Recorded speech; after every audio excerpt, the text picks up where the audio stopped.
Good evening, I'm James Enzo Forney, co-host and creator of Inside the Chicago Outfit here on the VPOD network. Thanks for watching episodes 1, 2, and 3. This is episode 4, and I'm excited to introduce my esteemed panelists. Camillus Robinson, contributing writer for Inside the Chicago Outfit. I'm Paul Whitcomb, and I'm a contributing writer on Inside the Chicago Outfit. I'm Joey Seifert, co-producer and author of Deadly Associates. In last week's episode, we left off with the story of Sam Giancana. And in this week, we're going to explore another one of the notorious 42s, Willie Bioff. Now, a lot of our viewers probably don't know who Willie Bioff is. Cam, can we take us back to the beginning? Before he became a 42, what was Willie Bioff all about? And how did he get his start in the Chicago outfit? Bioff was a Jewish immigrant, came from a Russian Jew. He got his start with the 42s, like a lot of them. He was into street crime. His big thing was, honestly, he was a pimp from the time he was 8 or 10 years old. He was a very unpleasant individual. He was a big kid, chubby kid, so he had the ability for muscle, and he would go throughout his own community and muscle around and hit people, younger kids, for money. He was really nickel and dime as a kid. When he got into pimping, he saw that there was obviously an attraction between males and younger women.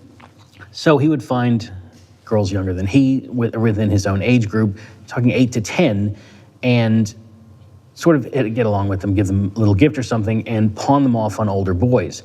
And if they would complain, it's not like these older boys were taking them out to dinner. I mean, they were forcing them to do things against their will. And if they complained, Willie's like, that's a nickel's worth of acid in your face if you come at me again. And he's holding a glass jar full of acid. This is who Willie Bioff was. From the beginning, he was a street tough. I believe his association with the 42s was probably his ability to provide women, and their willingness to be with the 42s or not was really of no consequence to the members of this gang. Do we know any reason? I mean, we talked about Giancana on earlier episodes and how he was abused as a child, and not that I'm looking for the rationale, because this is extremely sadistic behavior right from the get-go. Do we know anything about his upbringing or his psychology, why he was like that? The only thing you could infer from where he came from and the time in which he grew up was he would have been a poor immigrant, and they would have been difficult times. Obviously, there was a hard time for Jewish immigrants at that time. So within the context of what we know about history, I can't imagine Bioff had a very easy time compared to a lot of the immigrants in the early part of the 20th century. The immigrant experience was generally pretty unpleasant. And if you're a kid running around in the streets, who knows what your parents did? I don't know how many brothers and sisters he had. I'm sure he wasn't an only child at that time. So coupled with the prejudice that a lot of Jewish immigrants faced, and immigrants in general, I'm sure he just had a really unpleasant time and was making money however he could. I mean, I can't imagine 8 to 10 years old, kids running the street, that's the first thing he goes to is pimping girls. At 8 to 10 years old? I think he used his size. He was a big guy. You see pictures even as an adult. He was a big, chubby guy, but he was also, you could tell he was pretty solid. And I think that the easiest prey at that time, if you have any sort of build, is rather than go after people who are going to fight back, other males, it would be much easier to go after women. I mean, I can imagine that's his rationale. It clearly was his MO. Wow. So this is kind of also the MO of the 42s, right? They were correct. They were known for rapes. They were known for crime. They were known for a lot of unpleasant things, and it became the breeding ground, right, of future mafia bosses. Correct. So what happened after this initial phase in his life? Bioff continued his work as a pimp because you go with what you know, but he graduated into extortion, and he stayed within his community in that he would go down to Fulton Street and the chicken market. He would extort kosher chicken butchers. So whereas a lot of the Italian communities, they would go after their own butchers and people would spread out, Willie kept a lot of his crime within his own. He wasn't going to go mess with the Italians. That market was basically taken by other Italian youths. So Willie stuck with kosher butchers and other kosher produce,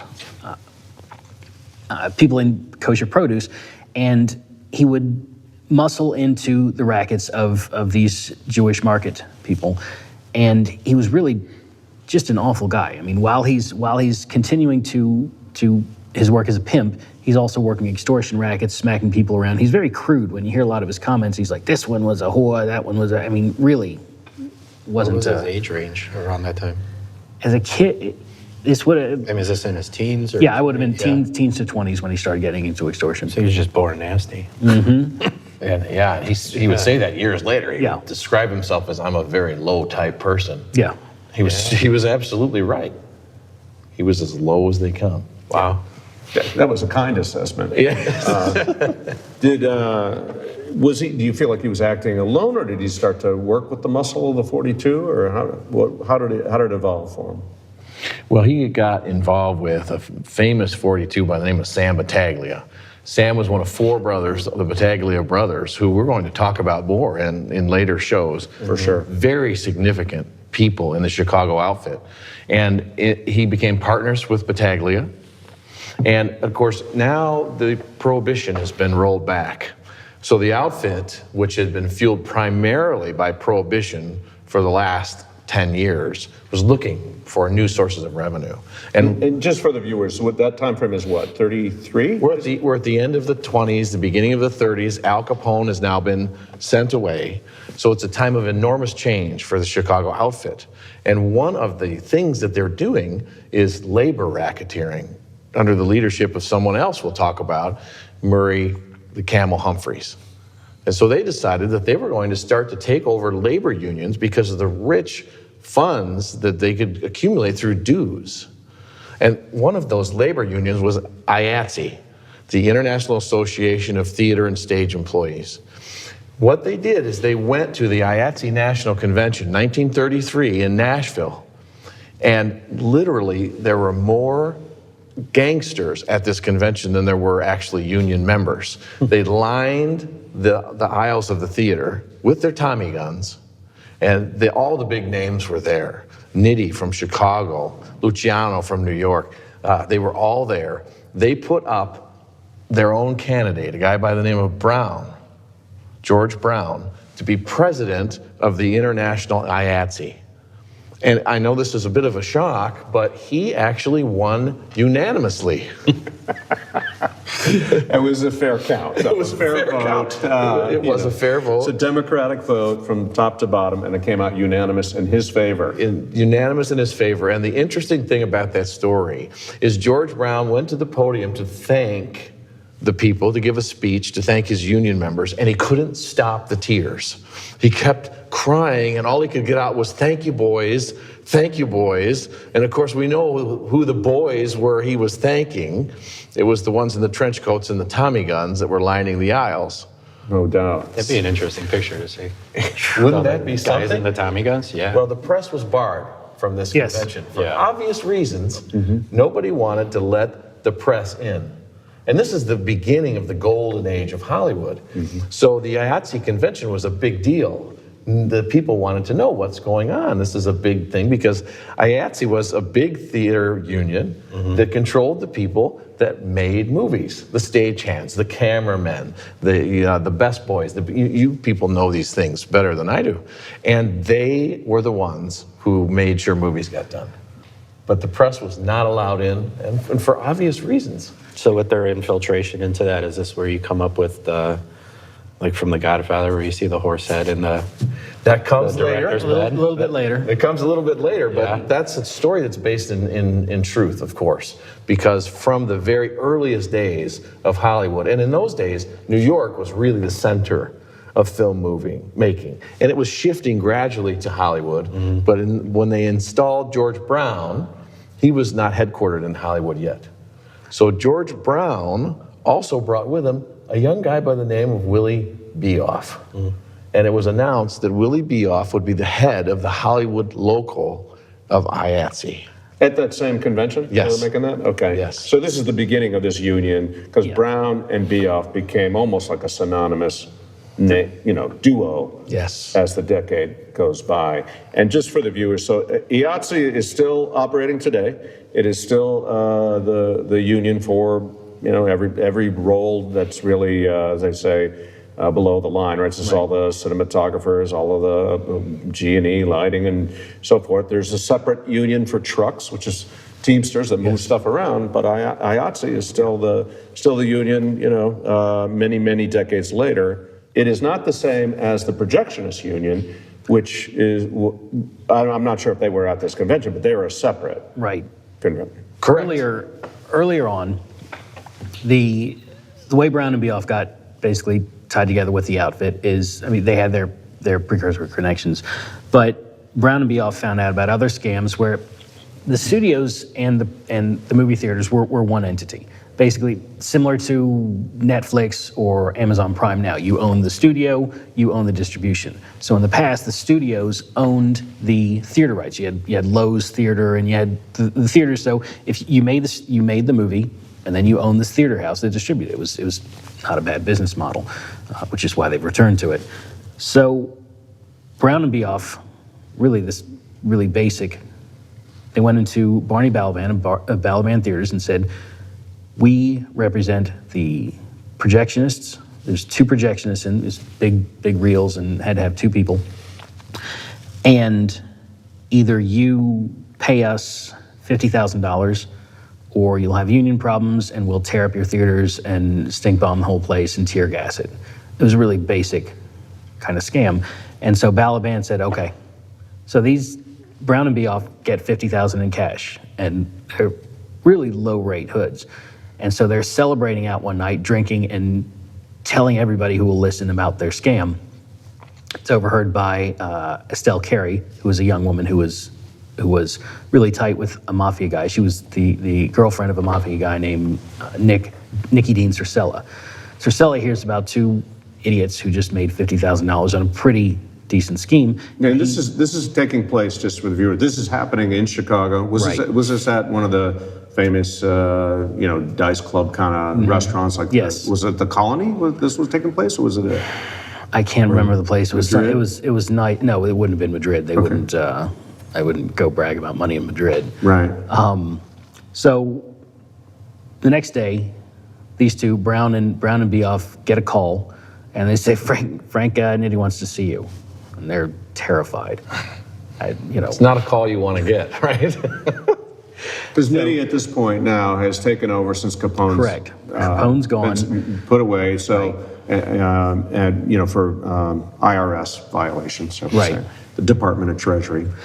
And now Nitti is enforcing everything that's happening in Chicago. And of course, it's a unified Chicago. Now we're Right. past the point of he's beat the Irish at their game. He's running Chicago with a strong arm. And now he calls upon who?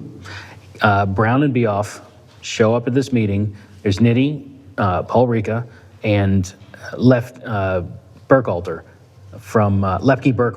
from New York, representing New York, is in this meeting also. So this is members of Luciano and Chicago are all in this meeting saying, this is what we're going to do. George Brown had run for the IATSE and lost. So that was how they tied up and said, we're going to run you again. We're pretty sure you can win. And we have a hunch. Between us, we think you can win. You got a good chance. So that was how they sent them down to Louisville to the convention. And that was basically where Bioff and Sent him Brown down tied to up. Nashville. Yes, where Brown and Bioff tied up with the outfit in a much more substantial role than just as street thugs. Right, and they went from there. At that time, IATSE was not the encompassing union it is today. It was one of dozens of smaller competing unions. And what they did is then they would go to all these smaller unions and by force absorb them into IATSE. So you could not make a movie without IATSE's cooperation.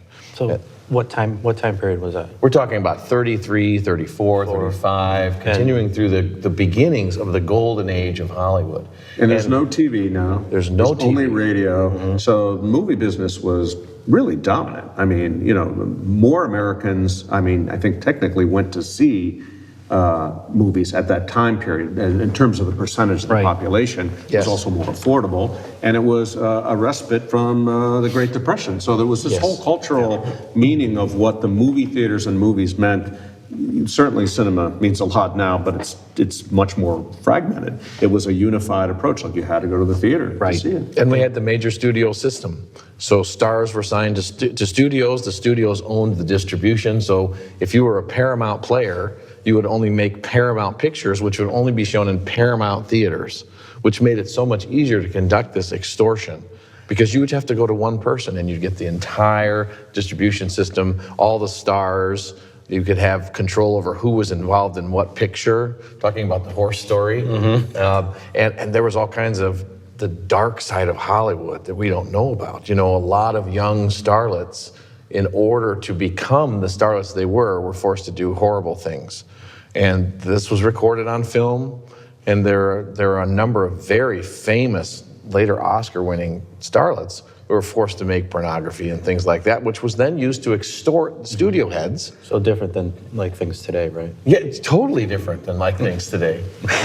You don't. But with IATSE, you said IATSE's still a big union now? Yes. It is. It is the dominant force still in LA. And So from that time period when the outfit had control of it to now, when did the outfit fall out of control of IATSE? Well, it took quite a while. Even if you go to IATSE's webpage today, they will have information on the Brown Bioff trial. Not a whole lot, but it is there. And of course, they disavow that. They have nothing to do with it today, and they haven't for many, many, many years. But they used their control of IATSE to get control of the projectionist union. Cam referred to this earlier. So to make more money, they would go to the theater owners, the heads of the studios, and say, you are now going to have 2 projectionists in every projection room, and we're going to put that person in office. So a number of children of famous outfit members became projectionists and joined the projectionist union, and they would go in and they would sit there while the other person organized and ran the film and did everything that you needed to do. And a lot of the people said, well, we can't afford that. That'll take us out of business. And well, also will a bomb in your theater in the middle of the night. And that's how we wound up with, for so many years, 2 projectionists in every projection room. And many of the projectionists in theaters, even today, have names that you would recognize. Must have ended with a vowel. exactly. What? But what's interesting is people think that, okay, well, you would think this is a kind of a scam or an extortion scheme, if you will, that would take place in Los Angeles. It wasn't. It was here in Chicago. And because of the dominance of Chicago and New York still being the number 1, number 2 markets to show films. So they developed this scam in here, and then they had to go to LA to complete the extortion, I would imagine. What was interesting was while all this was going on and the projectionist unions, everything, Johnny Roselli was a made guy who had deep ties to Chicago. He was a Chicago guy, but he had been involved with the LA family for a while and had been posted in Los Angeles. He had some health problems, and so the son in Los Angeles helped him. So he had been in LA. He was the bookmaker for all the studios. He had close relationships with Warner and Harry Cohn, all these heads of studio, and he had been learning the system. He'd learned everything about it. So before Brown and Bioff were involved with IATSE, there was a big IATSE strike. They brought in Johnny Roselli, and he crushed it within a couple weeks. He called in a bunch of sluggers, and they just beat all these theater workers, and the strike was over, just destroyed it. So Johnny Roselli is good friends with all these guys. He's the guy you want at your parties. But while he's there, he's clocking how Hollywood works. He's not a dummy. So these guys are around, they're watching you. And Roselli was no different. So he goes back and he tells, it was part of Roselli's impetus was to go back and tell his overlords in Chicago, this is where we got to be. And that was really what led them out of the projections union and into, and IATSE around the country, into Hollywood specifically, and how to work the studio system. And they used the union against the studios, against the union. They played them off against each other. So while Roselli actually in the press of the day was referred to as Harry Cohn's bodyguard, It was actually quite different than that. So they controlled the union, they took it over, and then they would sell out the union. So what they would do is they'd enter into these no-raise contracts, 10-year no-raise contracts, to ingratiate themselves with the studio heads. Then they would turn around and say, oh, by the way, I'm going to need $3 million by Monday if you want to continue to make films. So they were not only raping the union that they control, but they were doing the same thing to the studio. So it's a brilliant scam where they're taking advantage of both sides. At least they were equitable in their distribution of their scam and their extortion, that they didn't rely just on only the union. Because I think there was a theory that it was going to be one or the other, but they're really playing both sides. And even when you think of the intimidating figure of Louis B. Mayer, and that these guys ran the studios with an iron hand. Well, guess what? There was something else behind the iron hand, right? And that had to be quite intimidating for those guys. They were terrified of Johnny Roselli, not Harry Cohn. They were actually good friends, and he was the only one. Columbia, which was one of the smaller pictures. If you think about Columbia today, you think about the Three Stooges, and that they were making shorts and lower budget movies, B movies and things like that. But Harry, because of his relationship with Roselli, was the only one who was exempt from what was going on in Hollywood. And that's because Bioff went and tried to extort Harry Cohn. And he said, if you don't do what I'm asking, you're going to have problems. And he said, you don't know what problems are. Called Roselli. Roselli calls Paul Ricca back in Chicago and smoothed it all over. Mm-hmm. So that was the one studio that was exempted from all this trouble. Columbia. Oh, interesting. Later they were acquired, I believe, by Sony. We can double check that. But yeah, so they, still a lot of these independent studios were absorbed into the major groupings. Yes. But what we're talking about here is Paramount, Warner Brothers, MGM. Those are the giants of the time, and they were really all of them were getting exploited in this manner. All of them. Roselli showed up on the MGM studios one day, and the guard wouldn't let him in. Didn't know who he was.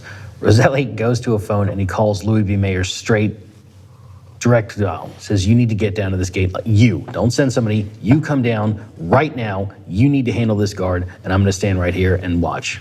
Mm-hmm. Louis B. Mayer, head of the studio, left his office to come down and handle a security guard for Johnny Roselli. Unbelievable. That was the control they had. This is no gate. If anybody's ever been to a Hollywood studio, these gates are like 3 stories high. Everything's big in Hollywood. Right. I can completely picture this scene. Like ancient Babylon. Yeah. Okay, so Bioff and Brown are together running this. Brown is in Chicago running the International. Bioff is the head of the Hollywood Local, and that's where things start to unravel. Yeah. And it starts to unravel towards the end of the decade, early 40s, World War II's kicking in. Mid to Still, late 30s. movies have an important role, but they've also been, co-opted by the federal government, so they're showing propaganda films. So the importance of film and theater is still major, and they're still majorly exploiting it. The mid to late 30s, really. So it's a little bit before that. Bioff was really not smart. Bioff figures money in the hand is your money. Right. Doesn't matter where it came from, right?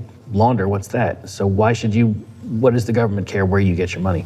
So Bioff goes to buy a house, and he puts $100,000 in cash down. But you got to show where you got the $100,000. You can't like extortion. Mm-hmm. So Bioff, then he's told, well, you can't just give him $100,000 in cash for your house.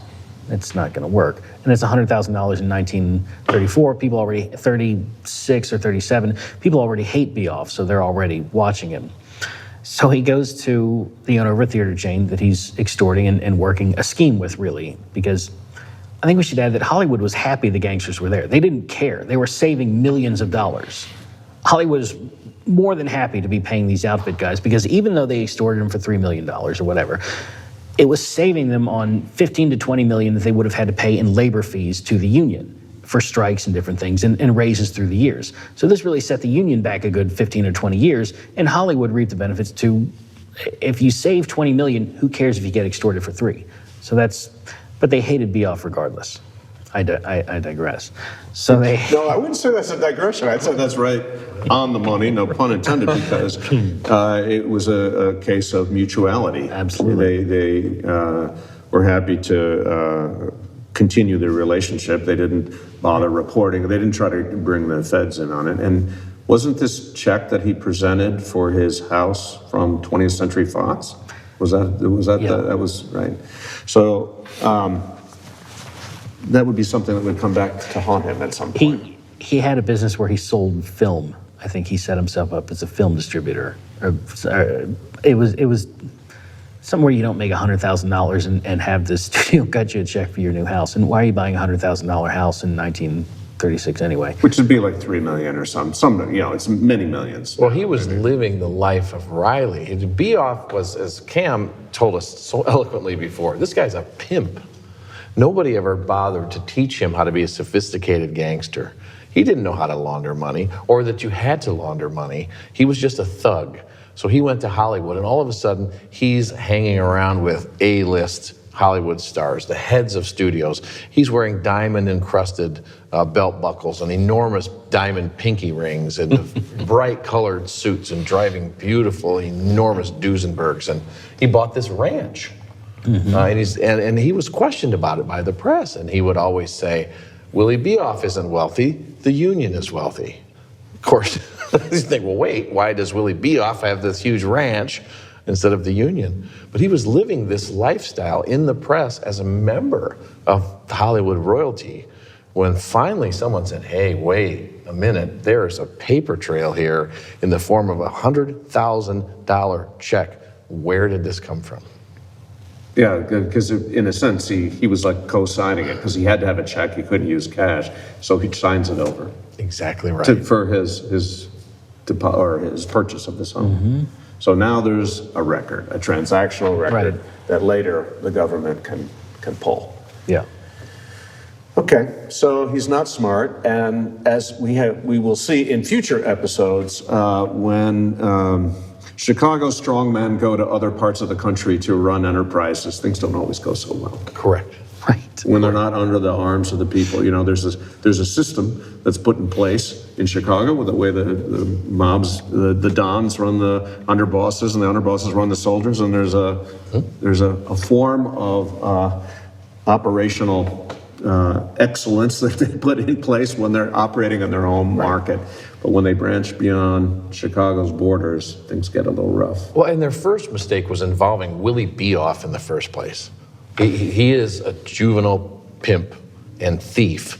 He's not a sophisticated criminal. And he and Brown even try and run a side scam on the unions where they were going to skim money off the unions and not share it with Rika and the other bosses and Nitty back in Chicago. And they found out about this. Skim the skim, that doesn't go well. So you remember that famous scene in Casino, what, someone's stealing from us from what we're stealing? Yep. You know, well, that was a real thing. They said to Bioff and Brown, you show up in our office tomorrow. And they said, we know what you're doing.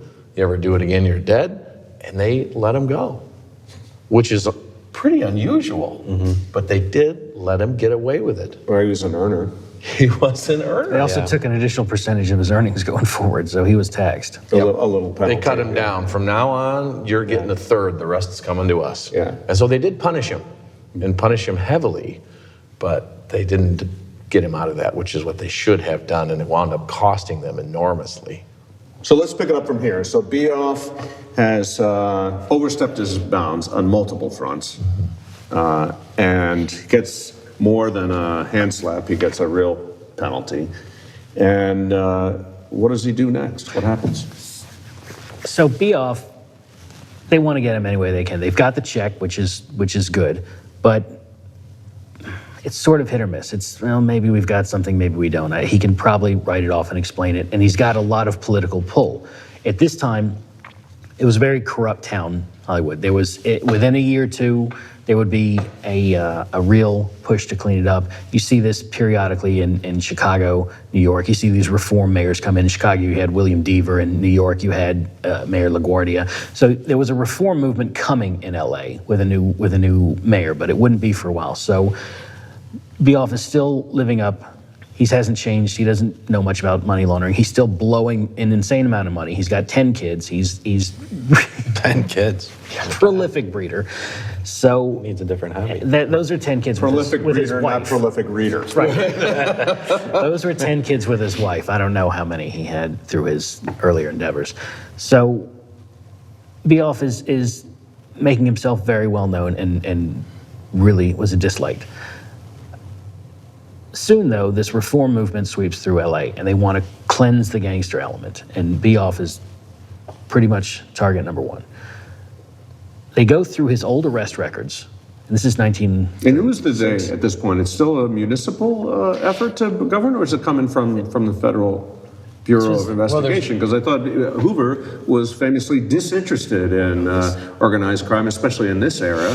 It wasn't until RFK forced him into the, to the investigations 20 years later that he even started to really pursue it, right? Well, we still have the Department of Justice and the IRS. The IRS. Right. And they were interested. They are the ones, remember, that brought down Al Capone, not the famous people that we think of that really did it, but the IRS. It's always the IRS. It's always the IRS. That's the only way they can never get anybody. It's And always the so IRS. they start questioning, that's it.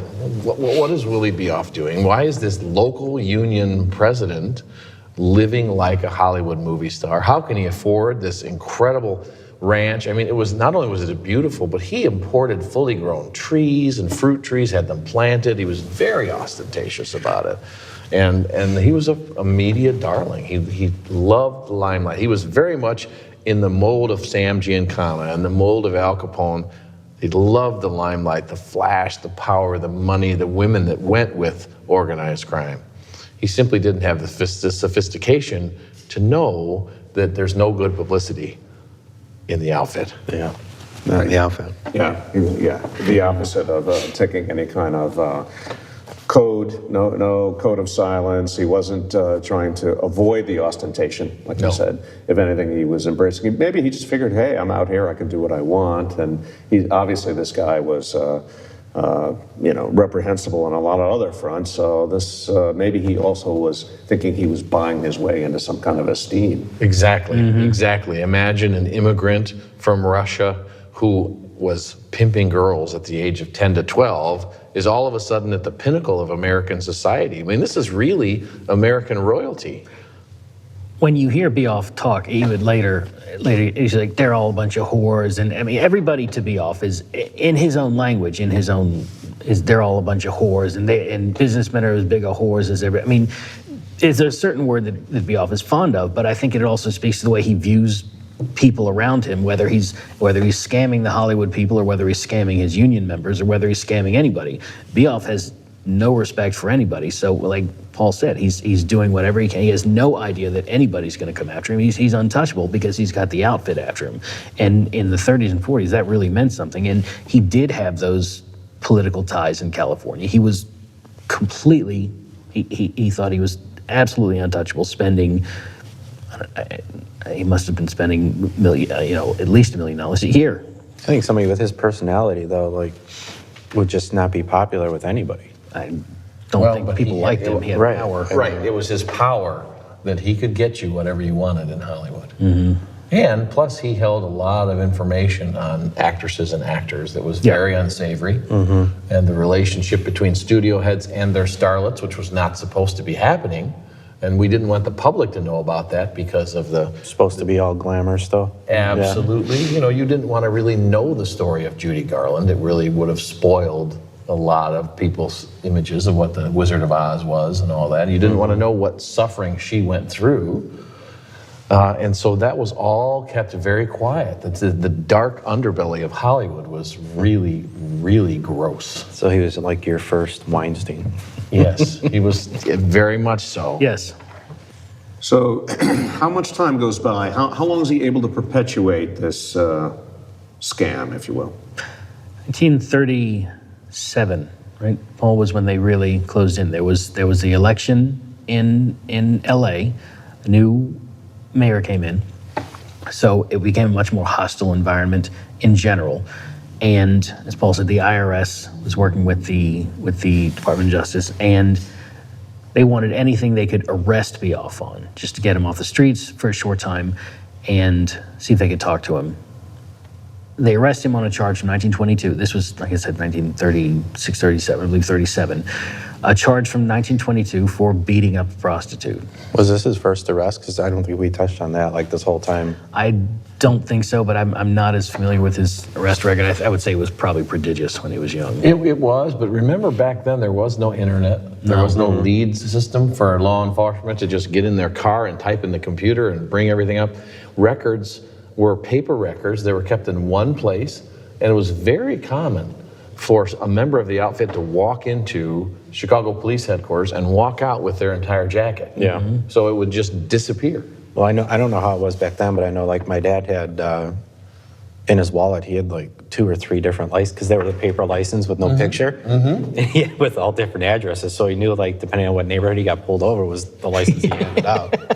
Which is So I assume back then it was something similar. Yeah. Oh, You know, absolutely. just half. Absolutely. So it really took some digging to find information on someone like Willie Bioff, especially when you're talking about the 42s and how many of them were arrested. I mean, you know, of the 200 and some that were in and out of that gang, the vast majority of them either were killed or went to prison. So they all had 20, 30, 40 arrests. Extensive, yeah. Extensive. And where was it maintained? And what district was it maintained? Where was it? What was the disposition? Very hard in those days. And they didn't even have radios either, right? Well, So they did have some really, really basic Yeah. radios, but nothing like we would have today. None of that technology existed. And they certainly weren't talking to one another locally. Well, that's what I was getting to, like if they talked to each other or not talk to each other. Or, And to have like if two- his name was popular, Yeah. it would get around, but. Correct. Yeah. But you wouldn't have like you would today if there's something going on in Hollywood with a suspicious Chicago character where they'll pick up the phone and call the Chicago police and say, who's this guy? And then get on the internet and look at his FBI record. None of that exists. Do they do that now? Do they share? Because I know that Oh, for a absolutely. while that's been where they didn't always share, like FBI and ATF, and nobody knew what the other was doing, or do they share all that stuff now? Arrests and convictions and dispositions are all held in a central database. You have to report it to the FBI, and so you can type in someone's name and identifiers, and you will get hits that'll show arrested this date, charged this date, disposition this. It's not a perfect system because every state lists different crimes differently, calls them different things, but you can run a criminal history record in seconds now. I think you're right there. There's a lot of competition between, the letter bureaus. Yeah. They don't like each other's No, presence. they don't. And, yeah, we don't. Well, there's also competition, though, between the municipal, police departments, because that was covered in the Night Stalker between Right. San Francisco and Yeah. Los Angeles because he was committing crimes in both. Ted And Bundy both got of away with them wanted to get the perp. They wanted the ones to be making the arrest. So you get this competition, this ego gets in front of it. But in this case, what's interesting, circling all the way back, you are getting an arrest record from the early 20s brought forth 15, 16 years from Chicago to LA, right? I mean, so that's fairly dramatic for that time period in order to try to create a snare, right? They're trying to really get this guy. And it raises interesting questions about whether or not somebody in the outfit was sick of Willie Bioff, because it wouldn't be the first time that the outfit gave one of their own to law enforcement. There's been rumors for years that they were sick of Al Capone. Yeah. They wanted him to go. They made sure that Al Capone's ledgers were found by the IRS. And there have been other stories throughout the years of how the outfit, that's how they cleaned house without the unnecessary attention of killing someone. Well, it makes sense. If you're engaging and putting law enforcement on your payroll to protect you, you could also reverse that stream and change it when you need to. Throw 'em a bone. It's all about control. Sure. Throw him a bone every once in a while. Well, they don't like all the spotlight either. No, no. But unfortunately, if the outfit did give up Willie Bioff, years later, it would come back to bite them in a horrendous way. Right. So what happens after this arrest record is presented to Willie Bioff? So Bioff is arrested, and he starts speaking pretty quickly, right? I mean, he gets all his tax information is against him, and they've done a pretty thorough investigation, and Is that what precipitated his talking pole? I mean, he had everything was stacked against the deck was completely stacked against Willie at that point. He had made himself the center target, and so the arrest was what they needed to sort of get him in and get him on a charge. And they showed him everything they had and came after him. And Bioff wasn't anybody's. It wasn't an omerta with Bioff. He was just that was it. So he flipped. He flipped immediately. Well, he was threatened. He was told, here's what you will do. You'll plead guilty. You'll keep your mouth shut. Yeah. And then George Brown was indicted as well, together. And he was told you were to keep quiet. And everyone in Chicago was horrified to learn that at his trial, Willie Bioff testified. Yeah. And he gave up name after name after name. He sang. So He sang like a bird. vernacular would be. George Brown need help to do that. George Brown was also offered leniency in exchange for testimony, but George did not say much of anything. At least he gave up no names. But Willie Bioff started ticking off names. Frank Nitti, John Roselli, Little New York Companion, all the way down the list. And it sent shivers down the spine of the people back in Chicago. And what year was that roughly?